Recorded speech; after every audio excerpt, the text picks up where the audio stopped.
What up, everyone? It's Allie, and today, unfortunately, we're gonna get a little bit serious again.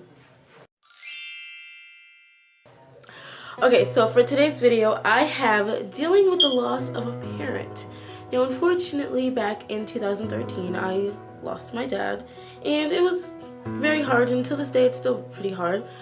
But I know some of you may be going through the same thing, and I'm here to, I guess, sort of help, or at least try to help. So with that being said, here are my ways of how to deal with the loss of a parent. Number one, cry it out. Don't be afraid to cry it out. I mean, sometimes you just gotta let it out. At the very beginning, you know, when it first happens, obviously you cry a lot, naturally. But I mean, later on, don't be afraid to just cry it out. I mean, sometimes you just have to. You have to get it all out. And people are always going to try to say, oh, why don't you just get over it? Not get over it, but people are going to try to tell you, oh, he or she is in a better place and you don't need to cry because, you know, they're not in pain anymore. Yeah, you don't have to listen to them. I'm telling you now, don't listen to them because you can't help that. That's what you're feeling. I mean, you missed that person. Don't be afraid to cry it out. I mean, it's been almost 3 years and here I still find myself sitting on my bed crying or in the shower crying, and that's 100% okay. Don't listen to those people that tell you that you don't need to cry about it anymore, because honestly, those are the people that have never experienced what we have experienced. Don't listen to them. Go ahead, cry it out. Number two, talk to someone who's gone through what you've gone through. While yes, it's good to have friends to talk to someone who knows exactly what you've been through. When it happened with me a few months before it happened, one of my other friends, her dad died, and yes, at the time I was there for her and I was supporting her, but I had no idea what it really felt like. So when it came back to me, she knew exactly what I was feeling, and it was very easy to talk to her and to, you know, just cry with her because she knew exactly how I was feeling. And yes, like I said, it was good to have my other friends, but since they don't know how you're feeling, sometimes you may feel like, oh, I might be annoying to them because they may feel like this is all I always ever talk about, and all I do is cry and blah blah blah. So just try to have someone that you know. I mean, it doesn't necessarily have to be someone like a family member. Excuse me. It doesn't necessarily have to be like a parent. It can be someone that was close to them, a close relative. Anything. Like, try to find someone who it's semi-common, because it's not easy talking to other friends that haven't gone through it, or just somebody in general that hasn't really gone through it, because they don't understand. So try to find a friend that, you know, knows exactly what you're going through and exactly how you feel. They're going to be the ones that are going to help you get through this. Number three, don't be afraid to be attached to your other parent. When my dad died, I am the youngest of three. I'm the only girl. So my oldest brother had already moved out, married, kids. My other brother moved out, was doing his own thing, so it was just me at home. And yeah, I became very attached to my mom because it was like she was all I had. Losing a parent is almost like playing this never-ending game of sitting and waiting for him or her to come home, literally.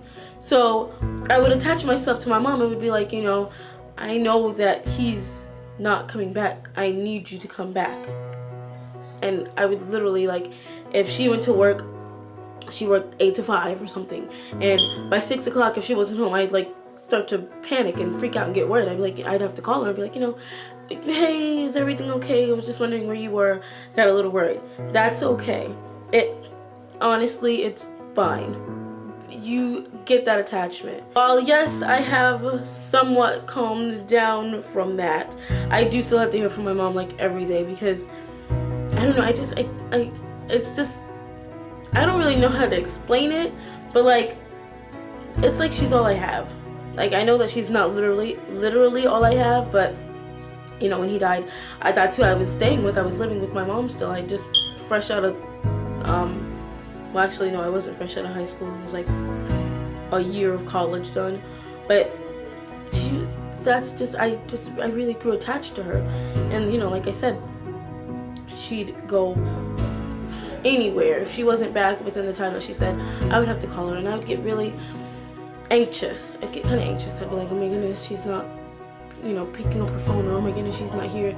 And it got overwhelming, but you know, it's a comfort thing. You have to know that the other parent is okay. Like, I just need to know that she's okay, because I'm already lost and I don't know what the heck I'm doing without my dad. I would really be lost without my mom. So don't be afraid to get attached to their parent. It is completely okay. Number 4, try not to do something that you might regret. Now, a few months after everything happened, I did something, and I'm not gonna say it publicly, but oh my Lord, do I regret the life out of it. Try not to do something that you will regret. You're not really in the right mind after that. You know, you'll do something stupid to try to fill a void, and just try to be careful. Don't go out and, you know, get a pet just to fill in that void, only for, you know, a couple of months to go by, and then all of a sudden you don't want that pet anymore. Allow yourself some time to really process things and try to get back into a more normal state of mind. Don't just rush into things, and don't just do things. Like I said, I'm not going to mention what I did, but I did something that was very, very, very stupid, and to this day it is a very big regret, and I really wish that I could take it back, but I can't.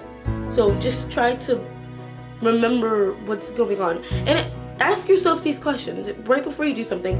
Ask yourself these questions: would that person allow me to do this? Would that person accept this? And how would I feel, or how would you feel after, well, how would you personally feel after it's already been done? And if the person wouldn't accept it, they wouldn't allow it, and if you know you wouldn't feel all that great after that, don't do it. Don't do it. Promise, don't do it. And last but not least, number 5, don't let anyone try to tell you that you need to get yourself together. I cannot tell you how many people have told me, you need to get back in school, you need to go get a job, you need to do this, you need to do that. Don't listen to them. I mean, yes, to an extent, listen to them, but at the same time, you know, don't let them say, oh, well, you need to do this because that's what so-and-so would like. You need to do that because that's what he would have liked. That's what she would have liked. Don't let them do that to you. I cannot tell you how many people have come up to me and have said that. And honestly, you just need to do what makes you happy. And at the moment, making these videos is what really makes me happy. And some people might not accept that. That's what I like to do. That I like to make YouTube videos. And I'm like, yeah, I would love to make a career out of this.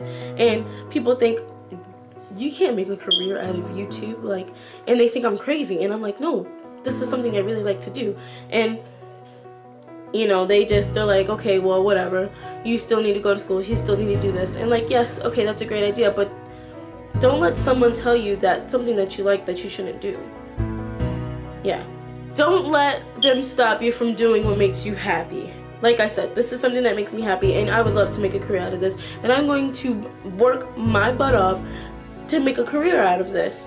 And you know, I don't care what they say. I don't care if they tell me that I can't do this, or that it's crazy that I'm trying to do this. Whatever, I'm gonna do this because it's what makes me happy. And you know, if I want to go back to school, yeah, I'll go back to school. Yes, I do want to go back to school, but you know, I'm not gonna go because you're telling me I need to go. I'm gonna go because I want to go. I'm not gonna just drop everything and do what you want me to do because you think that that's what my father would love me to do. No, I'm gonna do it because it's what I like to do. So don't let anybody tell you that you need to do this or you need to do that because that's what somebody else would like. Do what makes you happy. Don't ever forget that. Always do what makes you happy, because at the end of the day, when you're laying in your bed, you're the one that's in control of your happiness and not them. Anyways, I hope this video has helped some of you out there.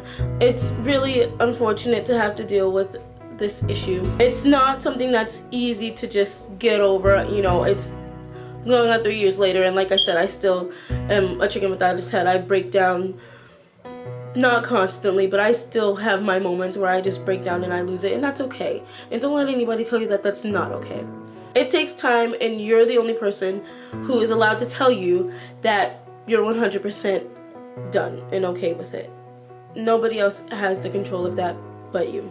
Also, if you need someone to talk to, I am right here. I would leave I will link or try to link my Instagram. I think that's the only thing I have that's connected with, not really connected, but that I have that's for YouTube. And go ahead and leave me a DM. I mean, I would be happy to talk to you, and I'd be happy to listen. So I hope you enjoyed. Don't forget to hit the subscribe button, because I am going to be doing a giveaway once we hit 50 subscribers. And also like and comment.